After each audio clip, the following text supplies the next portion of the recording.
Hello and Allah Apa to all the Baha'is of the world. As I mentioned, when Baha'ullah came, a higher understanding, the highest understanding ever has been established by God on the earth, that my understanding of the situation is that by his appearance and advent on the planet Earth, this planet is blessed. God for sure likes this planet, and the fact that Baha'u'llah, the manifestation of God, walked on this earth, therefore we're all Baha'is relatively to the past in every day as we progress. To the full measure, to be a Baha'i, relatively no one is really a Baha'i. It's a big claim.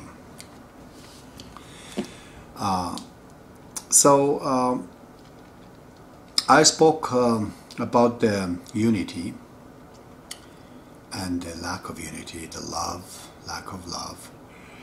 Today I'm going to talk about spiritual understanding.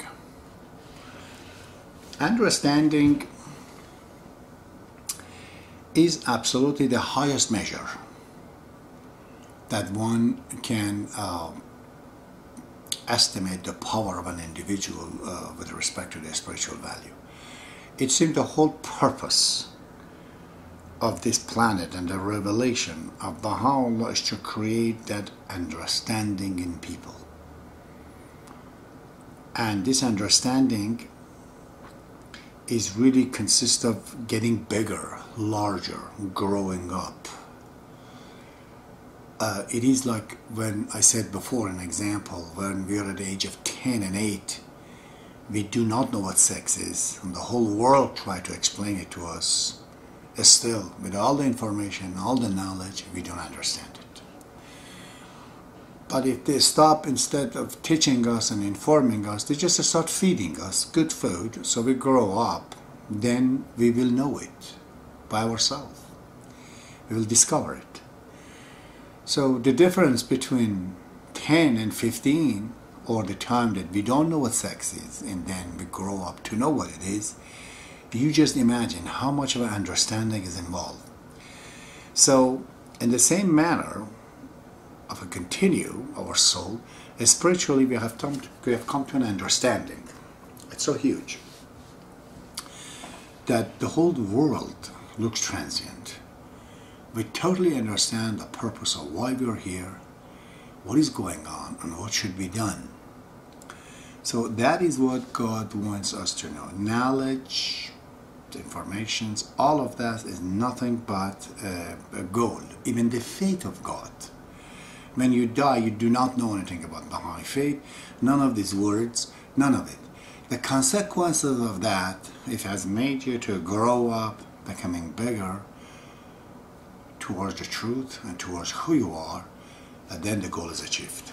So, I've said before, in the Baha'i faith we have 5 spiritual senses, just as we have 5, physical senses, like sight, seeing, hearing, smelling. In the Baha'i faith there are 5s as well in the spiritual realm. The first, Abdul-Baha says, is the desire, is the willpower, is the selfhood that you exist, you want. That leads you to imagine, and your imagination is refined when you're thinking. And then you're thinking, you do something out of your thinking, and then you reach to comprehension. That comprehension is an actual faculty of the soul through which we have to understand. Understanding comes through installations of such power. So spiritually we have to grow. First of all, have to become a being that can exist in that life, which means to have the 5 senses. If we're just a fetus or a small little things and be born on that life, we're dead. Because we haven't developed the 5 senses to be alive in the next life. But if you do have that comprehension, it just comes out of imagination, out of thinking, now you have to understand, use it to understand. Understanding really is the same way. When I look at it, it has 3 steps. I'm talking understanding in general right now, whether it's material, whether it's social, or whether it's spiritual. You have to have some informations, which is nothing really, but you require. Then out of that informations, you develop knowledge. And when you develop the knowledge, you understand it. Okay? So, I'll give you this example that if you use your information and your knowledge of the material, you can create devices. You can understand how things work. Therefore, what your needs are, based on that, you make a phone, you make this, camera. But by reading and informations, actually you cannot understand love. Love and spiritual attributes, virtues, they're not matter of learning. You have to earn it. It's exactly like that sex in a 10-year-old kid. Whatever he learns and is informed, he does not understand it. He simply has to grow and has to earn it. By earning, he has to grow up. The spiritual understanding is the same way. Love, compassion, sacrifice, martyrdom. You go on and do it and do it and do it. By reading it, you can never become understand it. It's like you have learned the entire things about Canada. You learn English language, all the provinces, all the cities. But you live in China. You never become a Canadian citizen. But if you're born in Canada, you are a citizen of Canada, even if you don't know it. You're still there. It's sort of like this. To understand it, you have to go there. You have to be the citizen of the place. That means you have to earn it. It's not by learning. That doesn't work. Let us just elucidate, explain the matter a bit more. We can apply this understanding, as I said, to the material world, to the social world, and to the spiritual world. Let's apply it to the material world. So if we have information, we have knowledge, we understand how to make money. So that's the material understanding of the money, how to make it. You know that you have to go get a degree, you have to know certain things that you have to learn, certain skills that you have to develop, certain method of saving and investing and whatnot, so you understand how to make money. It's material. Now you want to put it into use for yourself. What do I do with it? Now I have the money. Okay, I'm going to get married, I'm going to buy houses, I'm going to go, whatever you want to do. That becomes the social understanding of money. If you don't have the social understanding of money, you might spend it all on things that you lose all your money because you don't know what to do with it. So you do need a social understanding. Just in this relation, I call it social understanding of money. So the use of money for yourself. But if you apply a spiritual understanding to the money, then you have to know what is the role of money in your limited life. What are you going to do with this material world? Where is it standing? What are the real order of your priorities? So if you do that, then you have a spiritual understanding of money, you see. So now we can apply the same thing, let's say, to the religion. Religion is supposed to be what? Entirely 100% is a spiritual affair. But many people, they have a social understanding of it. They don't understand the spiritual aspect of it all. This is why they develop this kind of people into sometimes dangerous, very dangerous politicians. Religious background politicians are actually very, very smart and very dangerous in many times. We have seen it in our age. But you can apply the material understanding to the 100% otherwise a spiritual device, which is a religion. That is well done by all the Christians in the West on TV. To them, religion is a commodity, is a service, is a product, and they sell it and they make money. They develop all kinds of things in order to make money out of it.